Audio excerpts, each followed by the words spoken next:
mangwanani akanaka vedare tinokuchingamidzai zvekare kune chimwe chirongwa pano paZim Facebook Secrets and Confessions. Tadzoka zvekare nemamwe mamessages. Regedzai tibva tapinda mumamessages edu atadzoka takakubatirai. Message yedu yekutanga yakamira sekudai so. Anzi makadii zvenyu mukomanashi, ndinokumbirawo kuti munge muchindipostirawo nyaya yangu makavika chitupa changu. Inini mukoma nyaya yangu yakamira sekudai so. Ndakamboendawo kunyika yevatorwa kuSouth Africa uko. This was after ndasanganawo neumwe mukomana. Inini nemukomana uyu kana kuti murume uyu takasangana zvedu pane rimwe group reWhatsApp. Saka ndainge ndangopindawo mugroup imomo. This was after ndanetsana nemukomana wangu wandainge ndiinaye kunoko kuZimbabwe. Takati tanetsana kudaro ndikabva ndati rekedzai ndinge ndichingovarairwa zvangu ndiri mumagroup. Ndajoina kudaro ndakabva ndaona kuti mugroup macho imomo mainge muchiitwa zvedating. Then mukomana uyo wandakazombonogara naye kuSouth Africa akabva azotumidzira mapictures ake mugroup. Ndikabva ndaona kuti ainge ari very handsome. Iyewo ainge achitotarisawo mapictures angu because ndainge ndatumidzirawo angu mapictures mugroup imomo. Zvadaro mukomanashi takabva tazotanga kutaura zvedu, but tainge tichitaura zvedu tiri kuinbox. Then akabva azotanga kundiudza kuti ainge ada kuti ndinge ndichizoita mudzimai wake. Inini at that time ndainge ndisati ndava ready because of the heartbreak that I was experiencing. But mukomana uyo wandainge ndichidanana naye kuno kuSim akabva azotizirwa. Ndakarwadziwa mukoma. Then out of bitterness and anger neniwo ndikabva ndati let me move on. Mukomana wangu uya wekuSouth Africa akabva azondiitira plan yekuti ndinge ndichiendawo kuJoni ikoko. Akangoita zvokundiudza kuti pane kombi yakati ichazouya ichikutora, yainge iri kombi yaMalaija. Ndokubva ndazopinda mukombi muya ndikabva ndazoenda. Takanosangana zvedu mukoma, but zvandainge ndakaona pamapictures sandizvo zvandakazonosangana nazvo. Zvainge zvakati shotei mbichana. Iye akabva azoapologize, akabva ati hanzi murume wese ndo zvaanoita, murume wese haatauri chokwadi. So muchinda uyu iye ainge akandiudza kuti ane mota, zvekare imba iyo yaaipota achitora mapictures haisiriyo imba yandakazosvika ndichiona kuti ndo yaainge achigara mairi. Munhuwo aitongogarawo mune kamwe kambawo kainge kakaita zvakowo. Imba yaaipota achitora mapictures yainge iri imba yeshamwari yake. So mukoma, to be honest, neniwo ndaitofungidzira kuti apa ndikutoenda kunopinda machena, ende ndainge ndakatokasika kutoshaina nekuvhaira, ndikatoisa zvinhu zvacho pamastatuses ndichitira kuti ex wangu ange achirwadziwa. Asi mukoma, I was disappointed nezvandakazonosangana nazvo kuSouth Africa ikoko, zvekare nemari yacho yaainge achiwana. Akazoti iye aenda kubasa, mukunotsvaira ndo pandakabva ndazosangana nepayslip yacho. The payslip, it was too disappointing. Ndakatanga kukalkulata ndiri toga mukoma, ndikati izvezvi mukomana uyu kana kuti uyu munhu ava murume wangu. Kana tikada kutanga kubuilda upenyu tichasvika riniko tichingounganidza mari, because ndingangoti muchinda uyu kana kuri kunzi dai taida kuunganidza mari inokwana iyo kana kuita $1,000 taitozoiunganidza zvimwe kuda gore rose rapera, because pay yake yainge iri shomanana. Ndakati ndakalkulata kudaro ndokubva ndazotsvakawo advice kubva kune imwe friend yangu. Ndo zvakazondirwadza mukoma, because this friend of mine ndakati ndamubvunza advice, akabva ati mari iyoyo ishoma, hapana kana zvauri kumboita zvamunenge muchimboita, dzoka zvako kumusha. Since kumusha already ndainge ndiine kaflea market kangu. Akabva ati uya upushe kahaso kako than kuti unoenda kunogara nemunhu ikoko wekuti haakwanisi kuzoita take care of you, plus semunhu ane mwana. Akabva anditi you have to think about your child first in everything that you do. Tanga waisa mwana wako pamberi. Saka ndakabva ndazoti zvinondodii, mari yacho handitomborina. So what I was then told by my friend, neniwo mukoma, I am complicit in it, because ndo zvandainge ndambofunga hangu, asi ndainge ndichingoda munhu wekuti ange achingondipa go ahead. Akabva anditi iwewe kana kuri kunzi hauna mari yekuti udzoke kuno, tichizama kumukumbira mari apo paanenge atambira wobva waita sekunge uri kuda kushandisa mari iyoyo like zvimwe zvinhu zviri very important. So month end yakati yasvika mukoma, iye akabva azouya nemari yose usiku, ndokubva anditi madam, mari yose iyi ndo yandawana kubasa. Then akabva azongotorawo kamari kashoma akati aka ndo ka pocket money kangu, then the rest of that money akabva ati muita zvamunoda, kana muchida kutenga utuma plates nei mumba, then muzivo kuti chikafu tinenge tichichida. That was it mukoma. Akandisira mari yose iyaya. Inini mangwada makuseni iye akati achienda kubasa, neniwo ndichibuda mukoma, ndokubva ndangopinda mutown. Apa mutown muya ndainge ndisitomborina that idea yekuti mabhazi anodzoka kumusha ndikamabata kupi. Mukunofamba famba mukoma ndakazongonzwawo vamwe vakadzi avo vainge vachitaura chishona, vakabva vazoti, ndikabva ndazovabvunza kuti ko mabhazi anodzoka kumusha ndaikwanisa kumabata kupi. Vakabva vandipa madirections, but vakabva vazondipa another idea.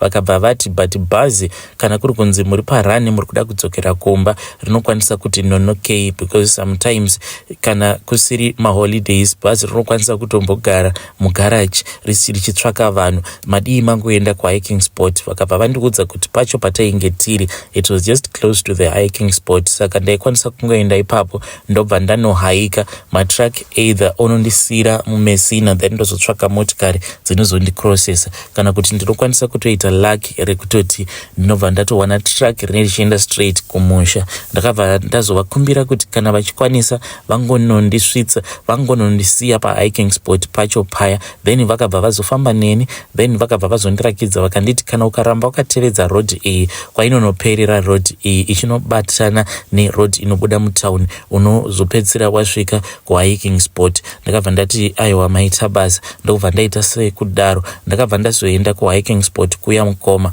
Pasina kana nguva ndakabva ndazoona rimwe track richimira, ndikabva ndataura kwandainge ndichienda. Iyewo murume uya akabva azondiudza kuti iye ainge asingasviki kuHarare but ainge achigumira mumasvingo. Ndikabva ndati that is fine, ndokubva ndazoshandisa track rake. Iye akazogumira hake mumasvingo, ndikabva ndazotsvakawo dzimwe motikari dzakazondiunza kuno back kuHarare. Ndakazoti ndasvika kuno kuHarare mukoma, chakandirwadza ndechekuti already this friend of mine, since iye ainge aine nhamba dzemurume uya uyu wandainge ndakafambira kuJoni, saka muchinda uyu paakazodzoka kumba paakaona kuti my number was not available plus line rangu rekuzimu ndainge ndarikanganwa ikoko kuSouth Africa, saka ndainge ndichingori murima kubva zvandakangobuda muSouth Africa kuzosvika ndichizosvika kumba ndainge ndingori murima. Saka uyu muchinda wangu akabva azoita in communication nefriend yangu waainge achingoti gulezi. Saka friend yangu mukoma yakabva yazotanga kundichera, yakandichera zvakandirwadza zvekuti inini by the time yandakazosvika kuHarare, iyo friend yangu munin'ina wayo ainge atova mubhazi achitofambira murume uyu. Nanhasi uno mukoma vagere vose vatova nevana vavo vaviri. It pains me a lot mukoma zvose zvinhu izvi zvakaitika.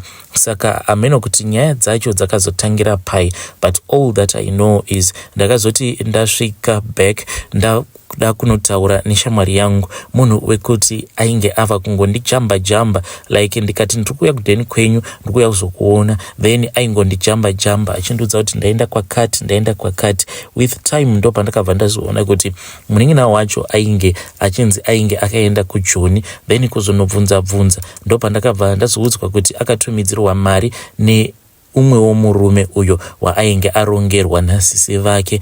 I became so suspicious mukoma, then ndo pandakabva ndazongotumidzirwawo rimwe picture nefriend yake, ndo ndikabva ndazoona kuti murume wacho uyo waainge akamira naye papicture ipapo ainge ari murume uyo wandainge ndakafambira kuJoni, uya wandakasiya ndakadhampa zvainge zviri very rough.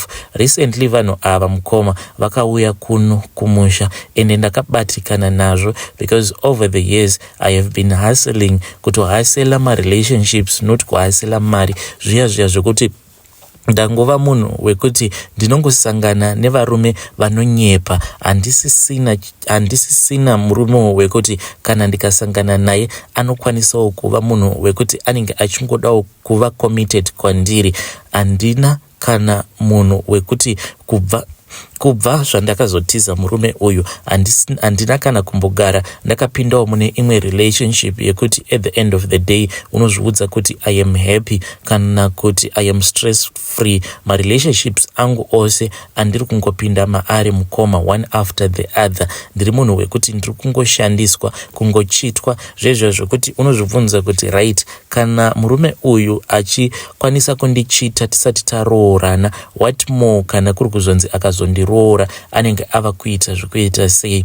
Zvinhu zvinondibata mukoma. Even friendship yangu neuya ainge ambori best friend yangu yakazotongosvika pakupera. Hatina hedu kuudzana mashoko but ndega mukoma ndakazongotanga kuzvibvisa maari because chakandirwadza ndechekuti iye akandipa advice yekuti mutize, then at the end of the day inini ndatiza munhu uya ndava kudzoka kuno kumusha. Iye akabva atoisa munin'ina wake pabhazi. Munin'ina wacho mukoma ainge asati atombonyora form 4 to make things worst, but akabva atomuisa pabhazi. Munin'ina wacho ndokubva atoenda kumurume, nanhasi agerepo apo pandingangoti ndo pandaifanira ndakagara ende ndakarwadziwa ndichiona muchinda uyu wandakambotizira, ndichiona kuti anoratidza kuti kana zvimari zvinoita sekunge zvavapo, munongoona bhodhi yemunhu kana mari yavapo inoita kakuchinja. Pandakaenda kunogara naye ndainge ndakamushora because munhu ainge akaita kakuonda, but now asimba ratova zirume chairo. And I was hurt ndichinzwa kuti pavainge vauya vainge vakatouya kuzotobvisirana mari. Ndakarwadziwa because inini ne best friend yangu tinongogara in the same area, saka zvinhu zvinongogara zvichingondirwadza kuti it will always be a reminder kwandiri kana kuri kuzonzi ndikazosvika pakuchembera ndichingopinda mumarelationships nekungobuda maari, it will always be a reminder kuti murume wangu ndakamubirwa nemunin'ina weshamwari yangu kuburikidza nebest friend yangu iyo yakandipfurira kuti ndinge ndichitiza pamurume, but achiziva zvake kuti ainge achida kurongera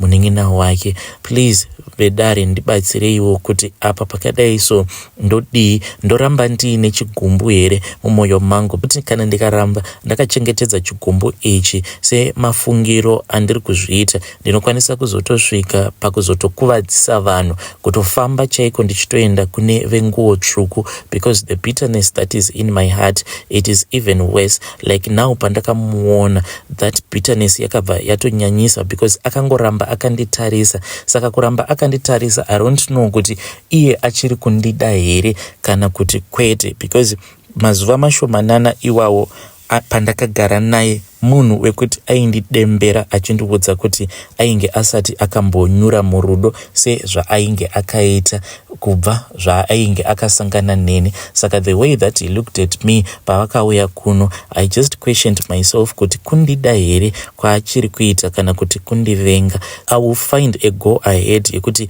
ndoenda here kumasowe kana kuti ndosiyana nazvo. That is why ndauya kwamuri mukomanashi ndisati ndaita any move at all kuti ndodi should I just move on with my life even though ndisina munhu wacho wekuita move on naye, kana kuti ndozama kuita fight back for my own relationship, because daipanga pasina inini ko iye munin'ina weuyo ainge ambori best friend yangu aizosangana naye seiko murume uyu. I feel like sisi vacho who was my best friend vakandishandisa. Saka kana kuri kunzi vakandishandisa, then she thought kuti akangwara, neniwo I want to show her kuti haana kungwara. So I'm just looking for someone who can give me the go ahead. Vedare ndo message iyo yandakatumidzirwa ichibva kune mwanasikana uyo. Iyi ndakabva ndati kwavari, sisi, it seems as if izvi zvemago ahead munozvifarira. Right now muri kutsvaka go ahead kubva kuna anyone yekuti munge muchienda kumaprofita. Why don't you try just to make your own decision and try to make your own decision muchifungawo kwamakabva, muchifungawo zvamakамutadzira murume uyu.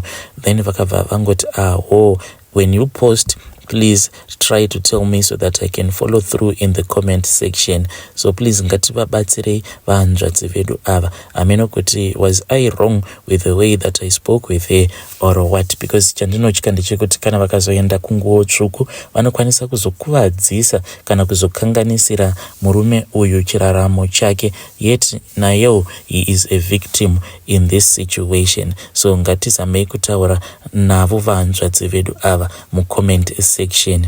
Regedzei tibva taenda panyedu inotevera. Nyedu inotevera yakamira sekudai. So hanzi makadii zvenyu mukomanashi, ndinokumbirawo kuti munge muchindipostirawo nyaya yangu makavikawo chitupa changu. Inini mukoma ndikuda kutaurawo izvo zvakaitika pakafa sekuru vedu. Sekuru vedu ava pavakafa mukoma vainge vamboita mazuva vachiita sekunge munhu ava kurasika njere. Zvinhu zvavainge vachitaura sekuru zvainge zvisingatombonzwisisiki zvachose. Then musi wavakazoshayika mukoma, inini hangu ndainge ndisipo pamba, ndainge ndiri kumombe. But ndiriko kumombe ikoko ndakatosanganawo nemashura, because ndakatogara zvangu ndakaita zvekuzendamira umwe muti ndichida kutobatwa nehope. Ndakazongokaruka ndanzwa imwe sound, ndakabva ndaziva kuti sound iyi yandiri kunzwa isound yegudo chairo. Chakandinetsa mukoma ndechekuti ndakati ndichivhura maziso angu, then pandakatarisa uko kwainge kuine mombe dzichifura zvadzo, ndakabva ndazoona kuti pakati padzo painge paine makudo maviri, mazibveni aya ainge aripo, nawo mukoma ainge achitofura sora. Ndakati ndaramba ndakatarira kudaro mukoma, ndakabva ndaona kuti imwe mombe zvekare yakabva yatoshanduka ikabva yaita gudo. Makudo aya ari matatu akabva azotiza, ndokubva atotanga kutiza achikwidza mugomo. Saka makudo awa akati atiza mukoma, at that time ndainge ndatosimuka nekuda kwekuti ndainge ndatya nezvinhu izvo zvandainge ndaona mombe ichichinja kuita gudo. Ndakabva ndatanga kuverenga mombe dziya, even though ndainge ndiri pakati pekudedera nekutya mukoma. Ndakabva ndatoona kuti pakati pemombe idzo dzandainge ndiinadzo kumafuro painge pashota mombe 3, ende ndakabva ndatoona kuti zvinhu izvi zvainge zvichipindirana. Ndakatiza mukoma kana kuzomboda kuzombofunga kuti achazosara achidzora mombe ainge ari ani, handina kana kuzomboda kuzombozvinzwa izvozvo. Ndakatiza ndichidzokera kumushi kumba, because ndaifungidzira kuti zvimwe kuda pane muroyi ainge achikonzeresa zvose izvi. Ndakazoti ndazosvika pamba ndopandakabva ndazoona kuti vanhu vainge vava kutochema zvichinzi sekuru vangu vainge vashayika. Saka hanzi sekuru vangu vakati vava kuda kunofa pamba, hanzi pakabva pasvika gudo iri hanzi raitofamba richitoita sekunge munhu chaiye. Hanzi rakafamba ndokubva ratoenda mubedroom umo mainge muri mubedroom masekuru nagogo. Ameno hanzi zvarakanotora imomo, but hanzi rakatobuda rakatokukuchira something icho chainge chakaputirwa. Chinhu chacho chaiita sekunge hari yainge yakaputirwa nemucheka wered. Hanzi kudoria rakatobuda rakagukuchira zvinhu zviya, ndokubva ratanga kutofamba richienda. Rakati richingonobuda pachivanze ndokubva ratonyangarika. Then sekuru hanzi sekuru ndopavakabva vazotanga kukomera ndokubva vatoshayika. Iniwo mukoma ndakabva ndazoudzawo vanhu vakuru izvo zvandainge ndasangana nazvo. Sabhuku vakabva vazotumidzira vamwe vanhu kuti vange vachienda kunotarisa mombe dziya kumafuro kuti vange vachiona kuti zvinhu zvandainge ndataura zvainge zviri zvechokwadi here mukoma. Ende zveshuwa vanhu vakazoti vachinosvika kumafuro mombe dzose mukoma dzakabva dzawanikwa kuti kwainge kusina kana mombe kana 1 zvayo, kwainge kungori nemakudo awa ainge akatogara zvawo mujinga megomo. Ene makudo iwawo akazoti akaverengwa mukoma nekuti at that time sekuru vangu vainge vaine mombe dzavo 20. Makudo aya including mamwe aya maviri nerimwe randakazoona richichinja kubva mumombe richiita gudo. Makudo ose awa akati averengwa ndokubva aonekwa kuti ainge ari 20. Makudo awa akazonetsa mukoma because akazotanga kupinda makudo awa akazonetsa mukoma zvekuti akatomboita nguva achingoonekwa, ende ainge achingoonekwa kudhuze nekumaminda kwedu isusu apa yainge isiri nguva yekuti anenge achitsvaka chikafu mumaminda. Then guva rasekuru vedu pane parakazongotsemuka nepakati, rakangomuka rakaita zvekutsemuka nepakati, rakaita zvekuwira nechepakati apa. Then makudo aya ndipo paakazoonekwa akaungana kumakuva. Then kubva ipapo haana kana kuzombogara akaonekwa zvekare makudo iwayo. Mukoma, izviwo ndo zvandingangoti ndo mashura akaitika apo pakashayika sekuru vangu. Kubva sekuru vangu pavakashayika, mukoma, ndingangoti mudzinza rekwedu vanhu vakabva vakwanisa kutanga kubata zvinhu zvekuti zvinoendeka. Asi sekuru pavainge vachiri vapenyu, kwedu kwainge kungori nemarombe, including my own father. Vaingovawo munhu wekuti upenyu hwavairarama hwainge hungori upenyu hwekuti munhu ari kungorarama, but he was going nowhere. Asi kubva zvakazoshayika sekuru vedu, mukoma, kunyange baba vangu ndo pavakabva vazotodanwa neimwe kambaniwo kudhorobha, ndokubva vazotoenda kunoshandawo kudhorobha kuya, upenyu hukabva hwatoshanduka, tikabva tazotokurirawo tava kutogarawo mudhorobha. Ivedare ndo message iyo yandakatumidzirwa ichibva kuna mukoma vedu. Anzi awa ndau mashurawo akaitika mushure mekunge sekuru vashayika. Kana kuri kunzi kwenyuwo kunenge kuine mashura akamboitikawo mushure mekunge someone in your family ashayika, come to my inbox, then mova mazotipawo your own side of the story.